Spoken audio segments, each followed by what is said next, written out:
Olá pessoal, tudo bem? Meu nome é Alessandra Siniscal, que eu sou advogada e professora de português também. Eu vou corrigir com vocês a prova de auditor do ISS de Teresina. Foi uma prova um pouquinho difícil, né, eu acho, pelo menos a prova de português. A gente já tinha feito o curso de português, né, para essa prova, não caiu nenhuma matéria nova, assim, mas ela foi um pouco caprichada, né, até pelo primeiro texto, assim, a gente já percebe isso. Como eu tinha recomendado já para vocês, eu vou retomar isso para quem não pegou antes. Esse primeiro texto que a Fundação Carlos Chagas trouxe, ele era um pouquinho rebuscado, assim, né, meio chatinho, assim, não tinha uma digestão muito fácil. Então, quando acontece isso, e também lembrando que ela trouxe esse texto para responder, né, para servir de base para a resolução de 6 questões. Então, assim, era um texto, né, que você tinha que estar bastante compenetrado. A gente, quando pega a prova, né, no primeiro momento, tá aquela ansiedade, aquele nervosismo todo, ninguém tá, assim, tão focado ao ponto de, nossa, eu já vou ler e eu já vou aproveitar essa leitura para fazer as 6 questões. Não. Você tá lendo a primeira vez, você tá pensando em outras coisas, né, na matéria que você tem mais facilidade, enfim, tá passando uma porção de coisas aí pela sua cabeça. Lá para frente da prova, ela trouxe, né, do meio para o final, ela trouxe um outro texto muito mais fácil para resolver apenas 2 questões. Então, eu recomendo, né, recomendaria particularmente, recomendo para as próximas provas, aí, se for o caso, né, que vocês comecem pelo texto menor e mais fácil e que também sirva de base para menos questões, né? Então, já não seria o caso de começar de cara por esse texto aqui da prova de vocês, que fala sobre a palavra intelectual, intelectuais, enfim, um pouco sobre filosofia, né? Um texto rebuscado.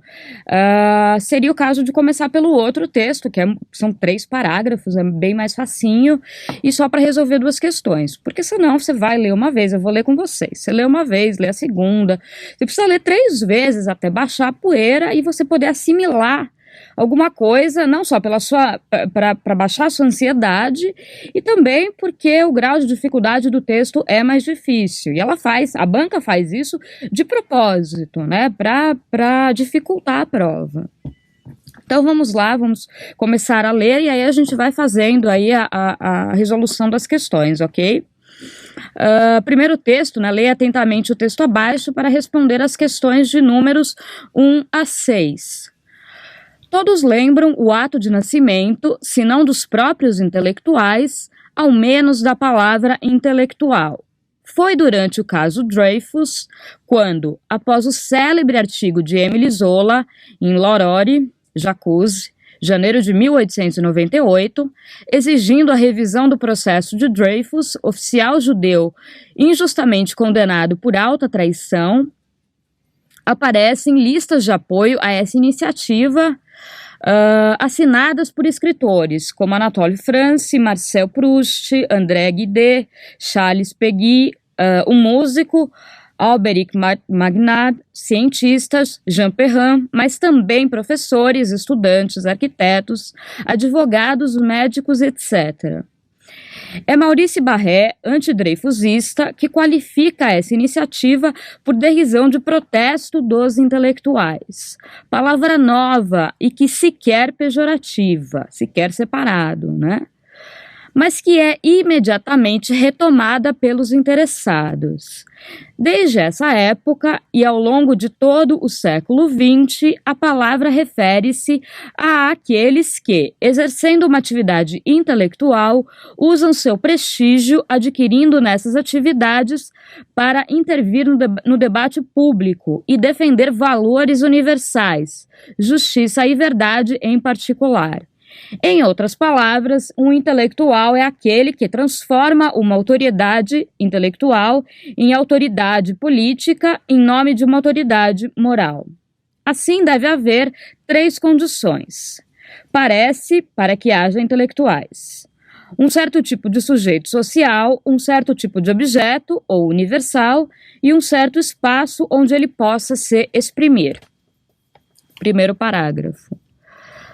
Certamente, em toda a sociedade há profissões que, no sentido amplo, são intelectuais, isto é, não manuais. Um alto funcionário é um intelectual nesse sentido. Mas quando se fala de intelectual, geralmente não se designam nem as categorias socioprofissionais ligadas às atividades de produção, agrícola, artesanal ou industrial, ou de distribuição, nem as que têm uma função técnica. Designam-se categorias, ou melhor, atividades distanciadas em relação ao processo utilitário, produção ou distribuição, e no qual o papel pessoal do indivíduo, seu talento, seu gênio, sua invenção, é essencial. E é dessa distância de um lado e dessa personalidade de outro que ele obtém seu prestígio. Por isso, os intelectuais a que nos referimos procedem essencialmente das atividades ditas de criação, artes, letras, ciências, e também secundariamente das práticas de mediação, informação, educação.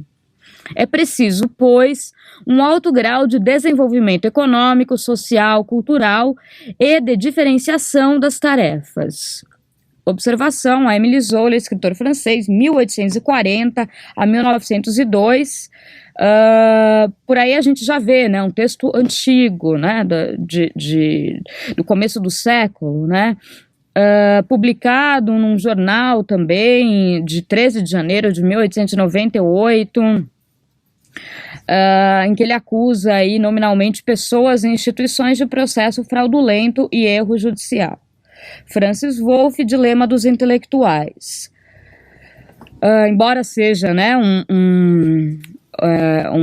um artigo, né, um material novo aí de 2006, ele faz menção diretamente, faz referência a esse texto de Émile Zola de 1840, né? Então, você tem um vocabulário mais da época, você tem uma questão temporal aí que influencia bastante na forma como o texto se desenha. E ele acaba tendo uma cara assim mais complicadinha, né? No primeiro momento, se você lê, né, o que eu sempre friso, com a entonação correta, como eu li agora, já é meio caminho andado, você já bateu o texto, aí você venceu o texto, então aí você já está com boa parte aí das questões, né, o processo aí está bem facilitado. Então vamos lá, primeira questão, o texto legitima o seguinte comentário, Francis Wolff nas linhas iniciais. Portanto, o texto legitima quer dizer o quê? O texto te autoriza a fazer esse comentário, né, quanto à colocação de Francis Wolff nas linhas iniciais. Alternativa A, ao correlacionar senão e, ao menos, ele relativiza a amplitude segundo a qual o ato mencionado pode ser interpretado, mas não se abstém de iluminar a interdependência entre a ação das personagens e a etimologia da palavra em pauta. Poxa, professora, eu vou lá para a prova de contabilidade porque eu não vou fazer essa prova de português, ela tá muito difícil, já sei que ela tá difícil. Mas não, vamos trocar em miúdos aí, o que ele tá colocando na alternativa A, e você vai ver que ela não tá difícil, tá? Ao correlacionar senão separadinho aqui, e ao menos relativiza a amplitude tal, segundo a qual o ato mencionado pode ser interpretado, tá? Falou aqui, mas não disse muita coisa. Mas não se abstém de iluminar a interdependência entre a ação das personagens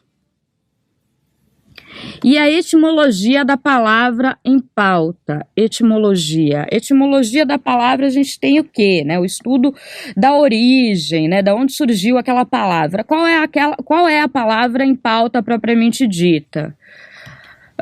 O texto fala o quê, né? Ele começa, todos lembram o ato de nascimento, se não dos próprios intelectuais, ao menos da palavra intelectual. Então aqui ele já te dá qual é a palavra aí que ele tá estudando, né? A palavra em foco, da onde ela surgiu, e ele conta tudo isso, né? Qual foi esse caso Dreyfus aí, que foi, na verdade, o estopim, né, para o nascimento da palavra. E quando ele está falando de nascimento da palavra, ele está falando, sim, de etimologia. E quando ele fala a ação das personagens, né, a interdependência entre a ação das personagens e a etimologia,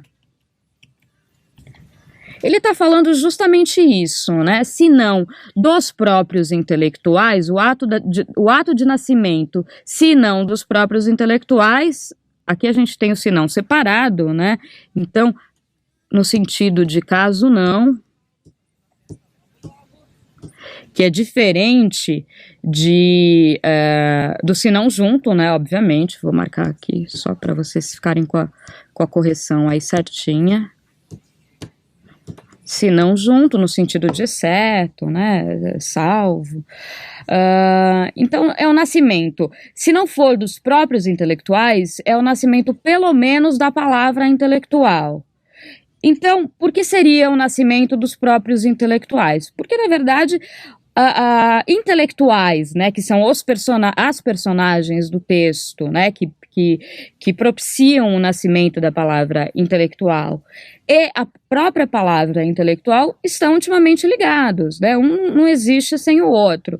Quando a gente começa a ler aí com um pouquinho mais de atenção, que a gente percebe, foi durante o caso Dreyfus, quando após o célebre artigo de Émile Zola, exigindo a revisão do processo de Dreyfus, oficial judeu injustamente condenado por alta traição, aparecem listas de apoio a essa iniciativa assinada por escritores, músico, professores, estudantes. Então, a partir desse acontecimento, da condenação injusta aí do oficial, que você tem o apoio de intelectuais da época, e que mais tarde eles são qualificados aí, né, cunha-se a expressão protesto dos intelectuais. Então, as duas palavras, intelectual e intelectuais, elas estão intimamente ligadas, né? A palavra em si, o substantivo, e a palavra intelectuais como os agentes protagonistas aí da história do nascimento da palavra intelectual. Espero que eu tenha me feito clara, assim, porque ele rebusca um pouquinho, né? Aqui ele fala de um monte de gente, para só falar que os intelectuais foram lá, assinaram a lista, apoiaram, e aí surgiu uma pessoa, né? Foi lá um outro, no caso, anti-Dreyfusista, né? Maurice Barré, que qualificou como protesto dos intelectuais. Pronto, surgiu intelectual e intelectuais. Temos aí a origem, né, da palavra, que foi a partir de todo esse movimento. Então, basicamente isso que essa introdução do texto fala, e que a alternativa A também fala para vocês, né? Se iluminar a interdependência, tá. Se não for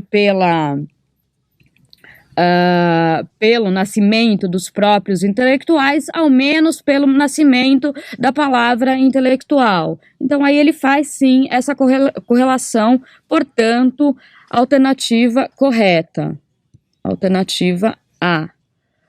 Né? Espero que tenha ficado clara, e se tiverem dúvidas, os alunos aí do setor EAD podem entrar no fórum e mandarem. Não acumulem dúvidas de um concurso para o outro, porque aquilo, se a tendência, se eventualmente você tiver interesse, né, você não tiver tido sucesso nesse concurso e tiver almejando outros concursos também, em outros estados, não acumulem dúvidas, porque se a banca assume uma tendência naquele concurso, né, naquela época, naquele período, né, pelo menos durante um tempo, ela vai continuar com essa mesma tendência. Então, a tendência da Fundação Carlos Chagas é o quê? Ela não consegue colocar textos tão complicados, ela capricha nas questões, né, ela te faz ficar em dúvida ali, pô, mas o que ela está querendo exatamente com isso? Eu não entendi qual foi a pergunta né? Aí é um problema, o primeiro problema, assim, que surge, não entendi a pergunta, então, assim, tem que entender a pergunta, e aí ela capricha na linguagem, vai e volta, iluminar, a interdependência, tal, segundo a qual o ato mencionado, não precisou de nada disso, só precisa saber que intelectual e os próprios intelectuais aí estão intimamente ligados, porque todos surgiram desse movimento aí da condenação injusta do oficial judeu. Pronto, assunto resolvido. Questão feita, ok? Aí a gente vai resolver as demais. Alternativa B.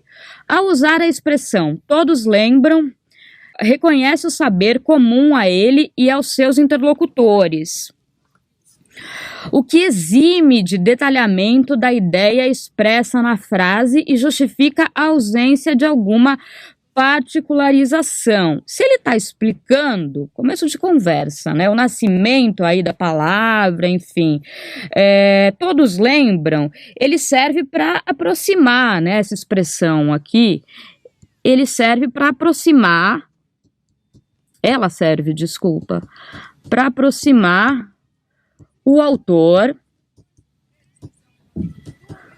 dos leitores. E também para ter uma situação temporal, para localizar que é uma coisa passada, ó, você se lembra quando aconteceu aquilo, né, aquele fato. Então, uma questão temporal também ligada. Essa é a função da expressão. Porque você se lembra de uma coisa, não quer dizer que o autor esteja autorizado aí a se eximir de detalhamento da ideia expressa. Porque não necessariamente você se lembra de algum fato que o autor vai trazer, ou do que o autor está querendo dizer. Né? Não dá para você inferir isso, para você chegar a essa conclusão, só porque ele falou de todos se lembram, então tá bom, eu me lembro, e se você não lembrar, né?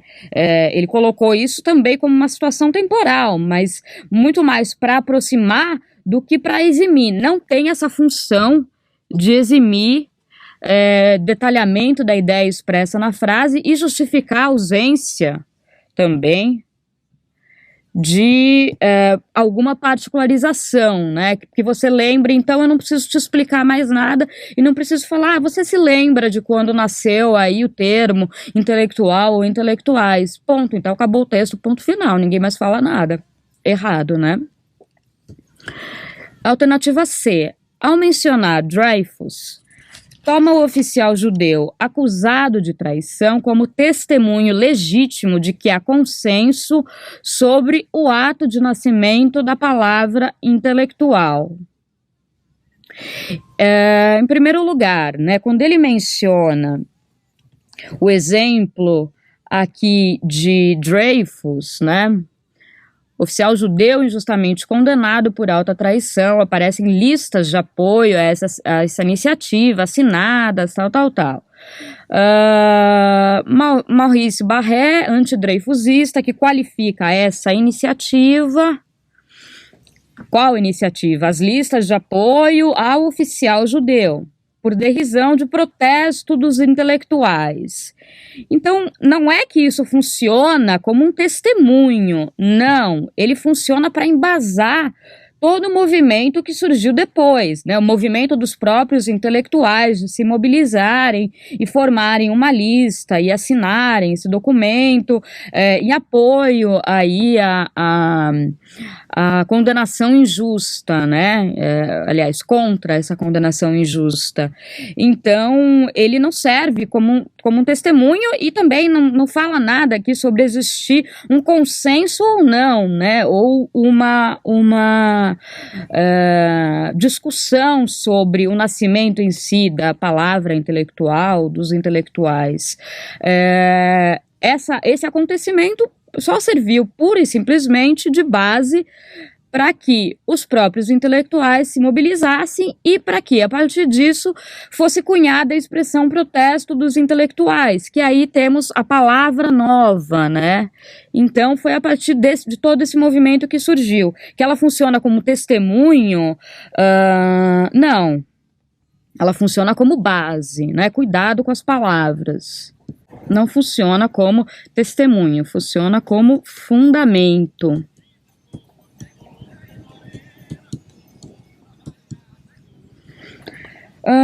Alternativa D. Ao citar as listas de apoio assinadas por escritores e outros demonstram o impacto do artigo de Émile Zola na sociedade da época, ainda que a menção não seja relevante para o tema central do excerto, o nascimento da palavra intelectual. Não, acabei de falar, né? O nascimento da palavra intelectual, ele aconteceu justamente em virtude dessas listas de apoio de intelectuais e uma outra pessoa, né, alheia a esse movimento, que era o Maurice Barrès, que cunhou essa expressão protesto dos intelectuais, né? Assim como a gente cunhou várias outras expressões nos tempos atuais, protesto dos coxinhas, né? Esquerda caviar, cunhou-se isso a partir de um movimento. Então não se pode dizer aqui que ao citar as listas de apoio, tal, demonstra o impacto do artigo, ainda que a menção não seja relevante, totalmente errado. Isso foi totalmente relevante para o surgimento, para que o Maurice, lá, sei lá das quantas, pudesse falar que, olha, ó, o protesto dos intelectuais aí acontecendo, o protesto dos coxinhas, o protesto dos pão com mortadela, né? Enfim, foi isso que serviu, não é relevante, né? Aqui, mais até para saber, acho que quem sabe o significado da palavra relevante. Alternativa E, ao elencar os signatários das listas de apoio à iniciativa de Émile Zola, manifesta sua própria avaliação sobre as personagens ou categorias profissionais citadas, pois as apresenta em sequência decrescente de valor. Sequência decrescente de valor. Quem são os signatários das listas de apoio à iniciativa, né? Vamos lá, voltando ao texto, que é assim que a gente resolve as questões.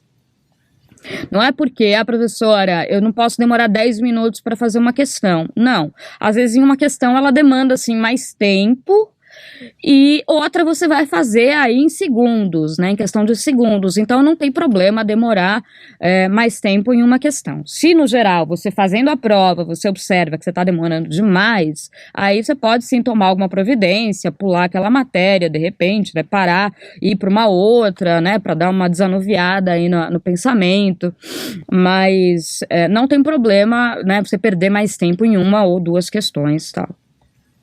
Então, a gente está falando aqui de quem assinou a lista, né? Apoio a essa iniciativa, assinadas por escritores como Anatole France, Marcel Proust, André Guidé, Charles Péguy, um músico, Alberic Magnard, cientista, Jean Perrin, mas também professores, estudantes, arquitetos, advogados, médicos e etc. Na verdade, você pode até assumir, né, que ele tá descrevendo os escritores, quem são, mas não é uma descrição exaustiva, né, quando ele fala como, ele está, né, dando espaço para outras pessoas também, que assinaram, mas que de repente ele não sabe de cabeça e não se lembra. Músico parece que foi só um, né, mas você não pode assumir que ele valorou essas pessoas de alguma forma, até porque você não tem nem informação suficiente. Ele só dá o exemplo dessas pessoas, mas ele não fala mais nada, você não tem informação suficiente para saber se foi realmente um critério valorativo, se foi apenas exemplificativo, quando ele fala como, enfim, qual foi o critério que ele usou, né? Ou se ele realmente não tinha os nomes de todos os assinantes, o que é muito provável também, e aí não é critério valorativo, portanto, alternativa aí errada. É o que eu falo, né? Cuidado com informações que estão na sua cabeça e não estão no texto. Ele não trouxe informação nenhuma para você assumir aí que houve um critério valorativo qualquer aí. Ok, Então, primeira questão aí com muito sufoco, alternativa correta, alternativa A. Se você não soubesse, né, por exclusão, você ia acabar chegando na A, assim, porque a A ia fazer pelo menos um pouco mais de sentido, né? Você ia saber que as outras estão erradas, sim, dá com um pouco de calma, eu sei que é pedir demais isso numa prova, mas, né, respira fundo e enfrenta. Um pouco de paciência e um mínimo de tranquilidade, você conseguia eliminar as outras questões, e aí você chegava por exclusão à alternativa A. Questão 2. É Maurice Barré, antidreyfusista, que qualifica essa iniciativa por derrisão de protesto dos intelectuais. Palavra nova e que sequer pejorativa, mas que é imediatamente retomada pelos interessados. Considerada a frase acima, em seu contexto, afirma-se com correção. Fazendo um parênteses aqui, para quem começou a ler e já viu que, nossa, esse texto está recheado de palavras difíceis. A única palavra que lhes é permitido não conhecer, talvez, é derrisão. Derrisão, essa palavra. Mas que, assim, em nada ela influencia nem na compreensão do texto e nem na resolução das questões. Então, como eu já falei, não sabe, a banca faz isso também de propósito, de usar textos com palavras, às vezes, mais rebuscadas, mais difíceis, desconhecidas da maioria das pessoas. Derrisão, né, a título de curiosidade, é uma risada ali, alguma coisa com deboche, né? Então, no caso, a pessoa que qualificou aí protesto dos intelectuais, chamou essas pessoas, né, escritores, tal, de uma forma debochada, né, meio que tirando onda, que é a mesma coisa que fazer com os coxinhas e com os mortadelas, né? Que a gente faz hoje, talvez com um pouco menos de elegância, mas é a única palavra difícil do texto. Fora, ele não é objetivo, não é um texto conciso, né? Mas ele não tem nenhuma dificuldade. É só passar o susto inicial, ok? Então, aí voltando à questão, Maurice Barré, tal. Considerada a frase acima, em seu contexto, afirma-se com correção. Aí é uma questão gramatical, né? A formulação e que se quer, em sua abrangência, sinaliza que se deve entender o desejo como inerente a todos os indivíduos envolvidos no contexto do processo Dreyfus. Formulação e que se quer. Aquela coisa, né, de tomar cuidado com tudo, palavras assim, né, tudo, todos, ninguém, nenhuma, nunca, jamais, sempre, tem que tomar cuidado com essas expressões. A gente pode dizer que sequer aí, em sua abrangência, sinaliza que se deve entender o desejo, tá? E que sequer, nesse caso, sequer é empregado não como um advérbio, né, no sentido de ao menos, que aí ele teria que estar junto.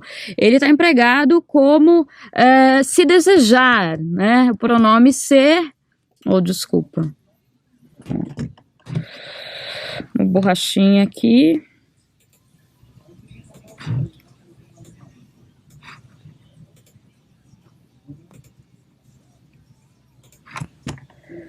Se desejar, que é justamente o que ele fala, né? Sinaliza que se deve entender o desejo, né, como inerente a todos os indivíduos envolvidos no contexto do processo Dreyfus. Vamos voltar para o texto e ver quem são esses todos os indivíduos aí envolvidos. Não tem nem como a gente assumir essa informação, né? Foi durante o caso Dreyfus, quando após o célebre artigo de Émile Zola, exigindo a revisão do processo Dreyfus, oficial judeu injustamente condenado por alta traição, aparecem listas de apoio a essa iniciativa assinadas por escritores, tal. E aí a gente, na sequência, já tem um anti-Dreyfusista, que se manifesta aí contrário, tira a onda, chama de protesto dos intelectuais e se manifesta contrário aí ao movimento, né? Então a gente não pode falar. É um caso, né, que ele está usando aí como exemplo e exemplificativamente também está falando de pessoas que apoiaram o movimento e outra que foi no sentido contrário, né? Ele não está falando em nenhum momento de que todos foram para um lado ou todos foram para o outro, né? Portanto, todos os indivíduos envolvidos no contexto, a gente não pode dizer isso, não. Está errado. Alternativa B. O que se exprime por meio de antidreyfusista, por derrisão e que se quer pejorativa, remete a posicionamentos de Maurice Barré. Quem é antidreyfusista no texto, né? É justamente Maurice Barré. Vamos voltar lá. E que se quer pejorativa, por derrisão e que se quer pejorativa. Quem que fala isso? É o autor? É Maurice Barré, antidreyfusista, que qualifica essa iniciativa por derrisão de protesto dos intelectuais, palavra nova e que se quer pejorativa, mas que é imediatamente retomada pelos interessados, né? Então é ele que qualifica essa palavra, né? Aqui esse trecho, mais que imediatamente retomada pelos interessados, aí é um posicionamento do autor. Mas quem é antidreyfusista e quem qualifica aí essa iniciativa por derrisão, de protesto, tal, é realmente o Maurice Barré. Então, portanto, alternativa correta. Alternativa B. É ele que é o antidreyfusista e que se quer pejorativa, né? Que se deseja pejorativa. Essa é uma opinião que está entre parênteses, que é justamente dele. Alternativa C. Por retomar protesto dos intelectuais, a expressão palavra nova assume traço peculiar. Indica que foi considerado unidade o conjunto apresentado entre aspas. O que ele quer dizer? O conjunto considerado aqui, apresentado entre aspas, protesto dos intelectuais, seria a palavra nova.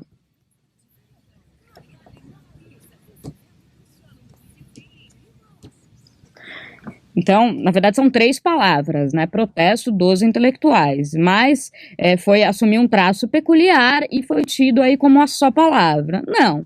Na verdade, a gente está, desde o começo do texto, falando sobre o ato de nascimento da palavra intelectual. Então, a palavra nova em si é que ele ficou um pouco ambíguo, né? Na verdade, ficaria ambíguo se você pudesse fazer tirar essa conclusão, né? Desculpa, aqui por protesto dos intelectuais, você pode dizer que isso é uma palavra nova aí, né? Por um traço peculiar. Mas não, são 3 palavras. Isso é invenção. Invenção da banca que quis colocar uma alternativa diferente aí. A palavra nova, que é a que se cunhou a partir de tudo isso que aconteceu, é intelectuais, intelectual, ok? A gente já falou aqui sobre isso. Então, a palavra nova é só intelectuais.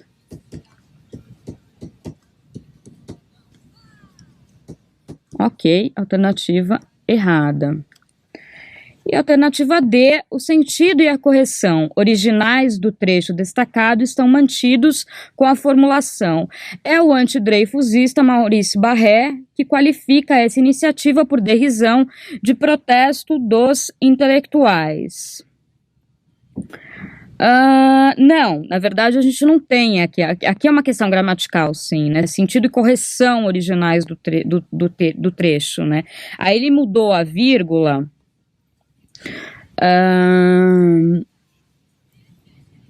E colocou ela aqui antes do que,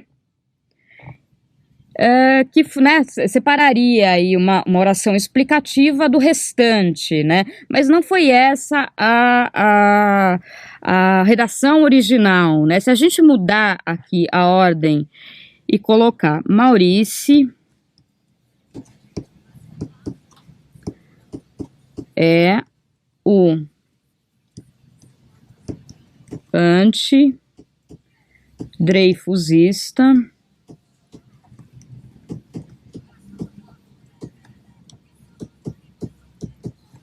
que qualifica.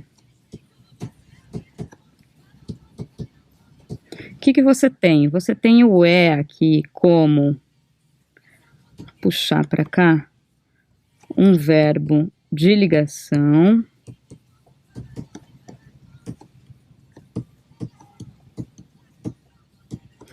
E aí, se você coloca essa vírgula aqui, você vai estar separando justamente o predicativo do sujeito do sujeito, né? Do Maurice. Então, essa vírgula aqui, ela não existe. Não separa predicativo.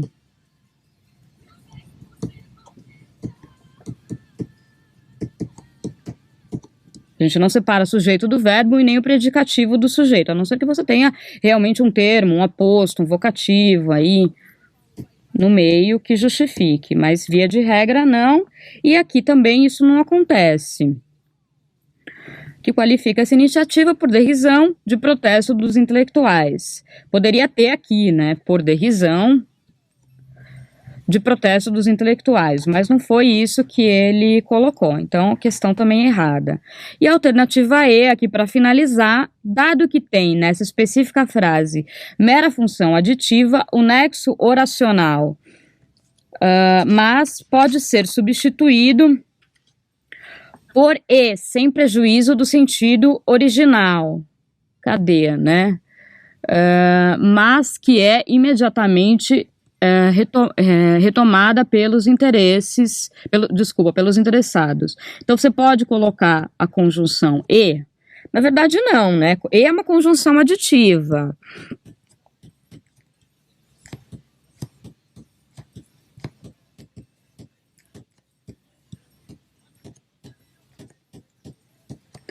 Mas é uma conjunção adversativa.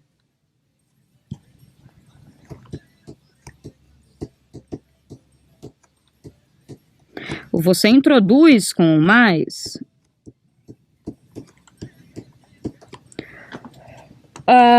uma ideia oposta, né? Uma ideia contrária. O que ele quer dizer? A palavra nova e que se quer pejorativa, né? Que se quer num sentido aí degradante, né?